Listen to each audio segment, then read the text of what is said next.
Hey YouTube, welcome to the Subprime to Prime YouTube channel. Here, our focus is to get you from subprime to prime. And that all starts with knowing where we want to go in our financial journey. This channel is for information and educational purposes only and is not intended to be financial or legal advice. Alright, let's get into it. So, in this video, I want to discuss the things that are keeping you broke. Now, as we're starting on our financial journey, we've already, hopefully by now, you've pulled your credit to see where you are there. And if you don't know how to read it or don't understand it, there are tons of videos out there on YouTube that can show that to you, and also on Google. I mean, they're pretty straightforward and they let you know exactly where you are on your financial journey. And then again, we discussed taking a quick inventory of your finances, i.e. money coming in, money going out, and trying to find ways to enhance your finances by earning a little extra money.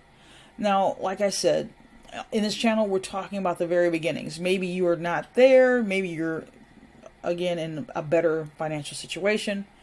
But for those of you who are just kind of starting out, or who have gone from subprime to prime, back to subprime, or anywhere in between, this is for you. So, in today's installment, I would like to really talk about the things that are keeping you broke. Now, when we speak about mindset and how you feel about money, and and how if you live and stay in a lack mentality, like, oh, I'm never gonna get to this because I don't have any money, blah blah blah, and all those things that we tell ourselves, some of them may be absolutely true, but at this point, we know enough to know really where the holes are in our finances, and that delayed gratification, we have to embrace it, because if we don't, you're going to continue to overspend, you're going to continue to be over leveraged, you're going to continue to have circumstances, things, people, or whatever that are going to be what your focal point is, that is quote unquote holding you down, holding you back. And again, this is your responsibility. And I just want to reiterate that stop beating yourself up and start doing the work, taking the actions. And one of the biggest things that I think that people are paying for that just completely drains you and robs you of your money is cable. Now, you can cut the cord and just have internet, because you everybody needs internet for a myriad of reasons, but cut the cord, because if you're watching all this TV and all of this drama and all these things, you're just basically keeping yourself in that mentality of being broke. Like I said, this is not all of the sexy, glamorous stuff that other financial channels talk about. This is the real. And it is so important that you grasp this, because inevitably this is going to be what changes your life. And I mean that from the bottom of my heart. These are the things that, that I'm talking about that do make a difference. And if you can't just turn off the TV and get your butt to work, look, maybe you can stream. I mean, cable runs anywhere from $100 to $250, and I know some people are probably paying $300 plus. For me, couldn't be, because that money can go to so many other different things. Now, I know I'm not talking to everybody in that respect, but cable TV, dining out's another one. Eat at home right now. I mean, really, all those dining out bills, they add up. And especially if you're doing it more than twice in a week, I mean, I do understand lunches for work and things like that, but that just means, the groceries, you have to pack your lunch sometimes. Sometimes it's okay to eat a sandwich, a salad, things like that. We're trying to cut back on unnecessary spending. It's the habits. I warned you about the habits. Now we're getting into things that just, these are essential. So to back it up, cable, dining out. Another thing is some people may not have cable, and you have a ton of different streaming services. And in some, you probably don't even use anymore. You just forgot you had it, and you're paying on it, and money's just going out the window, and you don't even remember that you signed up. A lot of companies like to put people on these auto renewal subscriptions. That's where taking that inventory is for. You got to go in there and wipe that stuff out, because you will be overpaying and sometimes not even know it. And another thing that eats at people's pockets, gifting. Okay, we just came off the holiday, and Lord knows people have spent so much money on gifting. My family started a tradition a while back, and this year we didn't even participate.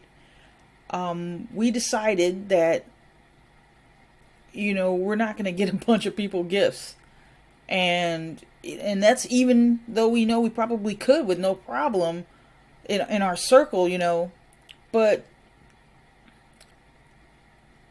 if you can't afford to get people gifts, some of these folks are grown. They can buy their own stuff.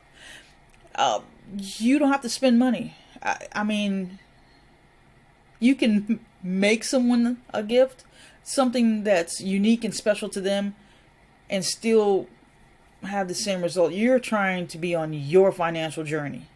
If they're not footing the bill for your life and your lifestyle, hey, I don't know what to tell you about that, but gifting grown people, a spouse maybe, but you guys can defer. Your fiance, your boyfriend, your girlfriend, whatever the relationship is. If you're trying to be on your financial journey and you're trying to be on your grind to get things right, that's one of those things that you'll have to discuss, and that's going to have to go. And I know it sounds hard. I know it sounds like, oh my God, I'm not going to get any more Christmas gifts. That's not the case. That's not what I'm saying. What I'm saying is, again, that additional spending that you probably couldn't afford to do in the first place. You know what I'm saying? And maxing out a credit card to do it. No, we're not doing that. It makes no financial sense whatsoever.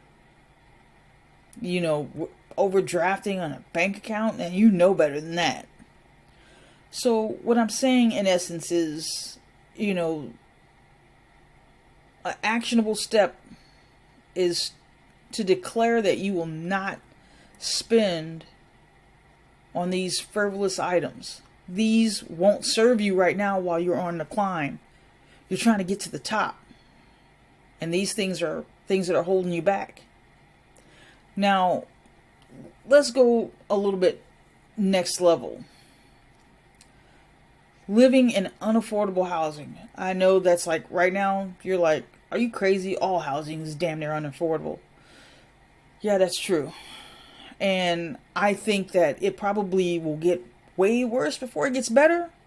So it might behoove you to think about the cost of your housing and look at what people who live in multi-generational housing do. That's a way to make housing, force affordability, you know what I'm saying? Make it affordable by, moving back in with mom and dad, or,